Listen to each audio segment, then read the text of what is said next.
സംസ്ഥാനത്തെ 70% കെട്ടിടങ്ങളും പ്രവർത്തിക്കുന്നത് അഗ്നിസുരക്ഷാ സംവിധാനങ്ങളില്ലാതെയാണ്.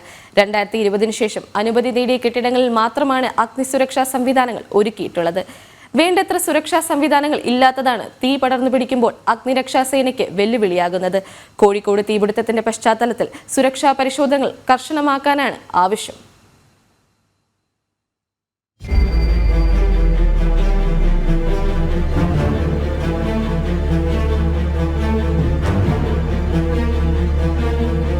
കഴിഞ്ഞ ദിവസം കോഴിക്കോട് പുതിയ ബസ് സ്റ്റാൻഡിലുണ്ടായ തീപിടുത്തത്തിന്റെ പശ്ചാത്തലത്തിൽ കൂടിയാണ് നിയമങ്ങൾ കർശനമാക്കണമെന്ന ആവശ്യം ശക്തമാകുന്നത്. സംസ്ഥാനത്ത് 70% കെട്ടിടങ്ങളും പ്രവർത്തിക്കുന്നത് അഗ്നിസുരക്ഷാ സംവിധാനങ്ങളില്ലാതെയാണെന്നാണ് വിവരം. 1962 മുതൽ സംസ്ഥാനത്ത് അഗ്നിസുരക്ഷാ നിയമങ്ങൾ പ്രാബല്യത്തിലുണ്ടെങ്കിലും നിർമ്മാണ ചട്ടങ്ങളിൽ ഇത് നിർബന്ധമാക്കാതിരുന്നതാണ് ഈ സ്ഥിതിക്ക് കാരണം. നിലവിൽ പുതിയ കെട്ടിടങ്ങൾക്ക് സുരക്ഷാ സംവിധാനങ്ങൾ നടപ്പിലാക്കുന്നുണ്ട്. എന്നാൽ ഫയർ ഓഡിറ്റ് സംവിധാനങ്ങൾ കാര്യക്ഷമമല്ല.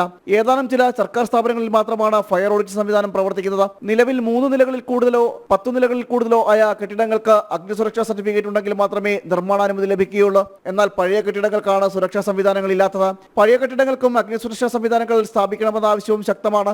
തിരുവനന്തപുരത്ത് ചാല മാർക്കറ്റിൽ നിരവധി തവണയാണ് തീപിടുത്തം ഉണ്ടായിട്ടുള്ളത്. തീപിടുത്തമുണ്ടായതിൽ പലതും പഴയ കെട്ടിടങ്ങളാണ്. സമാനമായ രീതിയിൽ സംസ്ഥാനത്തിന്റെ വിവിധ ഇടങ്ങളിൽ ഇത്തരം കെട്ടിടങ്ങളുണ്ട്.